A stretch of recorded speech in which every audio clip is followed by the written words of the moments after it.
Hi, I'm Yasmin Fernandes and I welcome you to my world of cooking in What's Cooking Man?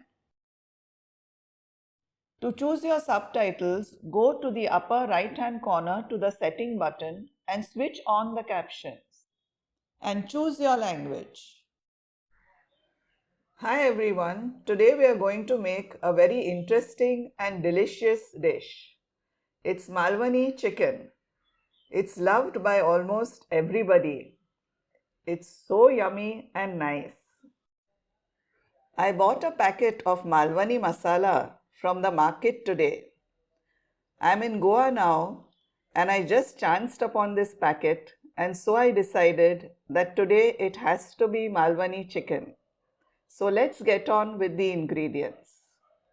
I've taken 1 kilo of drumsticks and each drumstick has been cut into 2 parts. And the chicken has been washed well. Salt to taste.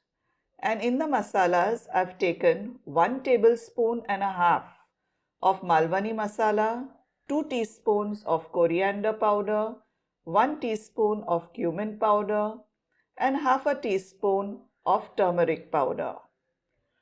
I've also made a hirva vatan, that is, I've taken 6 to 7 cloves of garlic and an inch of ginger with 1/4 cup of coriander and 3 green chillies which I have ground to a fine paste. For the ola vatan, I have taken 1 coconut which has been grated, 2 onions which have been sliced and 7 to 8 flakes of garlic. All this will be now roasted well till it turns a nice brown.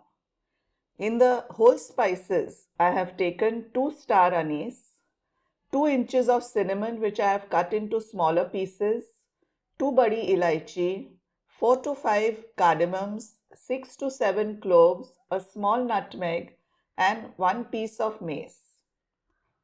For the gravy, we are going to be using 2 onions which have been cut very fine, 2 teaspoons of ginger garlic, salt to taste and oil as required.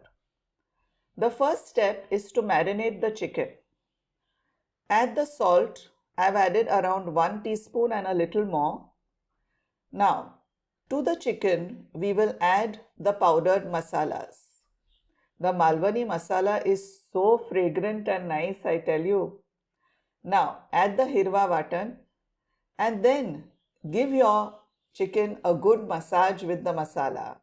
See that the masala coats each and every part of the chicken. Do this patiently and nicely so that our chicken will marinate really well. There, everything is now marinated well and we will now cover it with a plate and leave it aside for about half an hour. Let's get on with roasting the masala now. First, we will roast the whole spices. So on a low flame, roast these spices. We don't need to get them all brown or anything like that. We just need to roast them for about 2 to 3 minutes. That's all. But see that the flame is low so that the spices do not get burnt. There. The spices are almost done now. We switch off the gas and empty the spices into a plate and leave them to cool. In the same pan, I will now add around 2 tablespoons of oil, and once the oil is hot, we will add in the garlic flakes. Just saute the garlic flakes on a medium flame for about a minute or two, and once you've sauteed the garlic, we will then add the onions. So just saute it for a minute or two, that's it. There, the garlic is almost done. And now we will put the onions. Add all the sliced onions and saute the onions now till they turn pinkish. They have to soften, turn translucent and pinkish. Do this also on a medium flame. Do not make the flame high, otherwise the onions will get burnt and you won't get a good taste. So on a medium fire, we will now roast the onions, saute the onions, sorry. Also add some salt. I've added around half a teaspoon of salt. Add salt as required at every stage. There, our onions have now turned pinkish and we will now add in the coconut.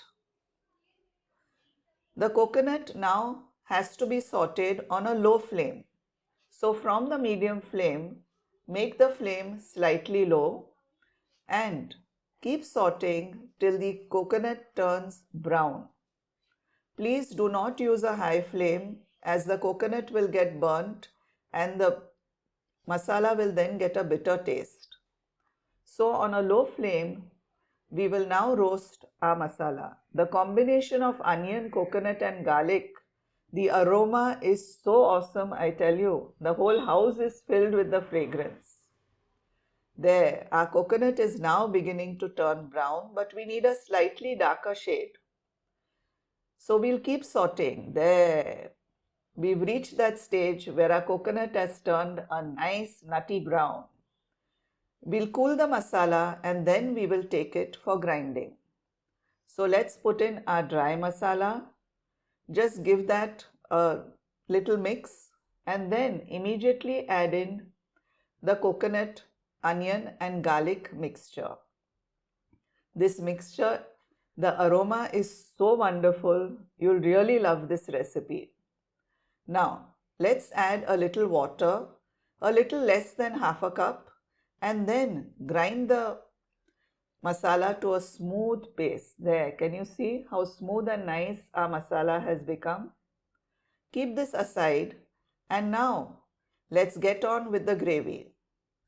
I've kept a pan to heat in which I will be adding about 3 tablespoons of oil. And once the oil is hot, we will put in the onions. The onions which were cut really fine and nice. Once you've put in the onions, saute them till they become translucent.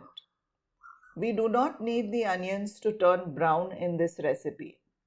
So just keep sauteing till they turn nice and pink. At this stage also, I will add a little salt. As you notice, at each stage, I am only adding the amount of salt that is required. The onions will now soften and change their color slightly and we will add in the ginger garlic paste. Saute the ginger garlic paste also for about a minute or two. At this stage, keep the flame medium. Our ginger garlic is now sauteed well and we will now add in the chicken which we had kept to marinate for half an hour. So empty the chicken into the pan and now on a high heat, saute the chicken for at least 3 to 4 minutes. Keep the flame high and keep sauteing. Do not allow the chicken to burn. Once you have sauteed the chicken for 3 to 4 minutes, we will now cover the pan and allow the chicken to cook in its own juices. 10 minutes are up and the chicken has now been cooking for about 10 minutes in its own juices, and we will now add in the ola vatan, that is the ground fine smooth paste. The aroma is so fantastic. And now we will saute the chicken in this masala again for about 4 to 5 minutes, but this time on a medium-low flame. Also add in a tablespoon of Malvani masala. This masala is so awesome, but the color of this masala which I got in Goa is a little different from the one I buy in Bombay. The one in Bombay is slightly more red. So there's a color difference, but the taste, oh my, it's absolutely fantastic. I prefer this in fact. It's so fantastic and aromatic. So keep sauteing your chicken nicely for 4 to 5 minutes. We have to keep sauteing till the oil separates nicely. Can you see the edges? The oil is already beginning to separate. Now, at this stage, I am going to add about 2 to 2.5 cups of water. If you want a thick gravy, add just 2 cups. If you want a thinner gravy, then add 2.5 to 3 cups. It's entirely your choice. Now, mix the chicken well and we will now cover the pan and allow the chicken to cook for at least 15 to 20 minutes. 20 minutes are up now and our chicken is ready. Can you see the oil has separated well? And we will now garnish our chicken with nice fresh coriander. Again, as much or as little as you like. This is so fantastic, this dish. It is so yummy, I tell you. Just look at that.